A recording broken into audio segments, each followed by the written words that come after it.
Se eu fosse escolher uma bike para começar a pedalar hoje em alumínio e quisesse uma bike intermediária, com certeza eu escolheria essa bike aqui. Se você quer saber qual bike é essa, fica comigo até o final do vídeo e descubra. Sou o Cássio Lima e essa aqui é a Escola para Ciclistas. Uma pergunta muito comum que eu tenho lá no Instagram da escola, né? Se você já não segue, aproveita para seguir aqui. É pessoas me pedindo qual bike vale mais a pena para começar a pedalar, qual bike intermediária vale mais a pena. Com a mudança que a 7.2 teve no passado e se aproximando muito do modelo 7.3, com toda certeza eu escolheria 7.2 se fosse para mim tomar uma decisão com base em informações técnicas. E eu vou mostrar nesse vídeo para vocês o porquê que eu estou achando isso. Como eu disse, né, a 7.3, irmã mais velha então da 7.2, era a bike que diferia na odd quando a gente falava de bike com 12 velocidades e uma interessante assim em relação à configuração. A odd optou por lançar a 7.2 com 11 velocidades e depois veio com a 7.2 com 12 velocidades e depois ainda com a versão Boost, isso mesmo. Então a gente tem variações dessa bike e no vídeo de hoje eu vou analisar a 7.2 12 velocidades Boost, que é a bike 2024/25 da odd. Então aqui pra gente entender, primeiro de tudo a gente vai falar de um alumínio 6061, que é um alumínio T6. T6 significa que ele tem um tratamento térmico em específico tratado. Além disso, ele é hidroformado, aquele alumínio que é utilizado água na hora de fazer a solda, tem todo um processo químico que é bem cuidadoso em relação à produção desse quadro, né? Já contando com o movimento de direção, Tupper Head, e como diz o nome,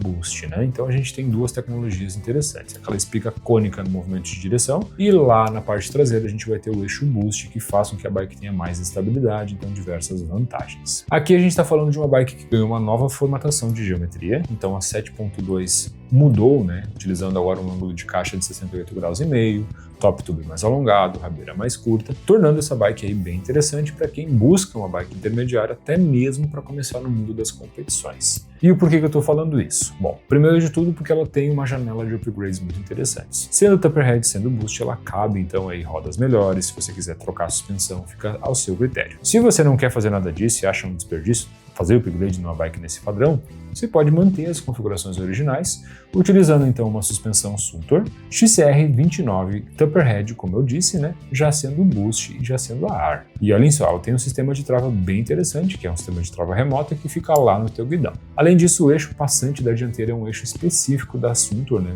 um eixo bem diferenciado que a gente consegue ver nessa bicicleta. Como eu falei, né, a gente tem aqui uma vantagem direta nessa bike, principalmente quando a gente vai falar do grupo. Afinal de contas, ela é muito similar à 7.3. Aqui a gente vai ver a utilização de um Deore 6100 de 12 velocidades. Então aqui a gente tem esse 6100 12 velocidades com uma coroa só na dianteira, o cassete 1051, que é aquele cassete que a gente conhece do 6100, que tem o maior escalonamento da Shimano, 10 cogs no primeiro dente, 51 no último, né? Sendo então um escalonamento máximo, né? Ele é o mesmo que vai estar compondo o SLX, o XT e o XTR, e também não utiliza Kills, né? Que é um ponto que muita bike atual está vindo com o Kills, que é uma outra formatação. É uma coroa na dianteira, mas é bem diferente do que é o Deore, que é um grupo mais voltado para performance. Se você pegar o manual da Shimano, lá se você ainda é do tempo mais old school e pegar o manual físico, como eu aprendi, né? Lá você vai ver, né, que a Shimano indica o Deore para usos intermediários para começar a se divertir nas trilhas. Esses são os termos que eles falam. Claro que no Brasil a gente tem que lutar com as armas que a gente possui, né?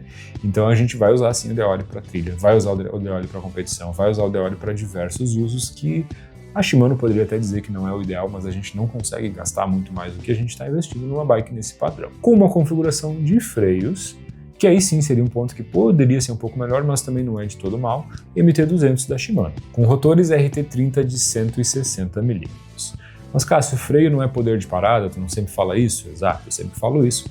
E se você quer ter freios melhores, aí a indicação fica na 7.3, que daí sim, aí a gente vai ter um freio superior, afinal de contas é um freio melhor em comparação direta. Mas nesse caso, analisando o conjunto da obra aqui, eu tenho 6.100 Deore com MT200, que é um freio ok, é um freio inclusive, né, por muita bike gringa e utilizada para o mundo afora, né, bikes de 10, 12, 15 mil reais que compõem-se com esse freio MT200. Aqui então a gente tem Deore de 6.100, MT200 na parte de freios.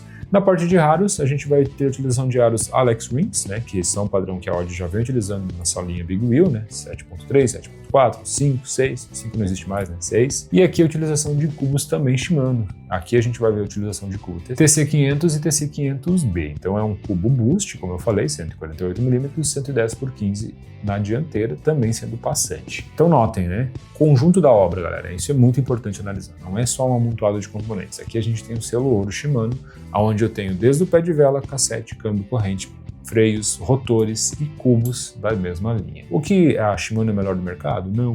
Mas realmente eles são muito conhecidos devido à sua durabilidade e à confiança que eles entregam. Por isso, nessa composição de bike, vale muito a pena sim. Afinal de contas, ela é uma bike que fica com uma precificação interessante. Aqui a gente vai ver a utilização de pneus Booster Elite SCT 29 por 2.2 com a possibilidade da variação para o Maxxis, que, ao meu ver, é muito melhor, né? Então, a Audi vem migrando aos poucos a utilização de Maxxis na sua linha, e se você tiver a sorte de pegar essa bike com Maxxis, eu acho que ela vale muito a pena. Não, de maneira alguma, o Booster não é um pneu bom, né? Só que é um pneu um pouco mais macio, isso é um ponto interessante. Mais leve, menos borracha, menos TPI e também um pouco mais macio. Isso faz com que ele seja mais leve, principalmente. Mas também pode furar com um pouquinho mais de facilidade. Faz um tubeless e ó, vai embora. Não tem problema nenhum nesse ponto. Com um peso declarado de 12,6 kg, a 7.2 tem 4 tamanhos: P, M, L e XL, o que atende aí a maior parte dos ciclistas. E o melhor de tudo, né, é a questão da precificação, isso mesmo. A 7.2 é uma bike que é comercializada segundo o site da Audi, né? Lembrando que nós estamos em fevereiro de 2025 a 6.499. Então essa aqui está o grande pulo do gato. Se vocês querem comprar uma 7.2 com um preço super especial, o nosso patrocinador, Bennett Bike Shop, está com um bônus exclusivo na 7.2, o que vai torná-la muito interessante. Se você quer saber qual que é o valor que a 7.2 fica lá na Bennett, basta entrar em contato com os consultores de venda de lá e falar que você viu esse vídeo aqui na escola. Afinal de contas, esse vídeo serve como uma maneira de ajudar vocês a escolher uma bike que é interessante e ainda, se vocês utilizarem esse meio de caminho que é falar que viu o vídeo aqui pela escola, vocês ajudam o nosso trabalho também. Afinal de contas, a gente também tem essa parceria dos dois lados, né? Tanto comercial quanto na hora de trazer informações aí técnicas para vocês. Lembrando então, vamos voltar aqui à Audi, nós temos também seguro de 1 ano e 2 meses contra roubo e furto, item adicional que a Audi oferece, vale muito a pena para cidades grandes, capitais e regiões metropolitanas, e é um item que, se você for contratar por fora, acaba se tornando bastante caro. E lembrando, né, que a gente está falando de um item, um bem, que custa aí R$6.000, então não dá realmente para ratear, né? Além disso, a gente tem aí uma configuração, como eu disse, que eu vejo como muito interessante, e um padrão de cores que é ok, afinal de contas a Audi vem melhorando bastante seu grafismo, né? No passado ela tinha umas cores meio estranhas, né? Então eles vêm trabalhando para deixar essa bike mais de acordo com aquilo que o mercado vem pedir. Por isso, sempre que me perguntam qual bike hoje eu optaria para começar a pedalar, se fosse uma intermediária nessa faixa de valor, com toda certeza, eu iria de 7.2 na versão Boost, que, ao meu ver, na Audi vale muito a pena. Inclusive, eu não consigo entender muito bem a política comercial da Audi de ter a 7.3 e ter a 7.2 similares dessa forma, né? Existem poucas coisas que justificam a 7.3 na linha da Audi nesse momento. Talvez o mercado mude, talvez eles evoluam e troquem algumas peças, ou talvez não, mas nesse momento realmente é algo bem distinto e bem específico da Audi. Bom, se você gostou desse conteúdo, se você concorda comigo, não se esquece de escrever aqui nos comentários. Se você não gostou também, comenta aqui que bike a gente poderia fazer essa análise, que bike que valeria a pena nessa faixa de valor, que a gente com certeza gosta de ler todos os comentários de vocês. Se você não é inscrito ainda, se inscreva, ative as notificações. E o último recado, né? Nossa rifa tá rolando, vai ao ar agora dia 26 de fevereiro. Se você não comprou ainda, vai ficar aqui na descrição um link para você comprar por apenas 29 centavos. Você concorre a uma Audi totalmente personalizada que a gente fez aqui na escola. Certo, galera? Esperamos que vocês tenham gostado desse conteúdo. O material de hoje era isso. Valeu e até uma próxima.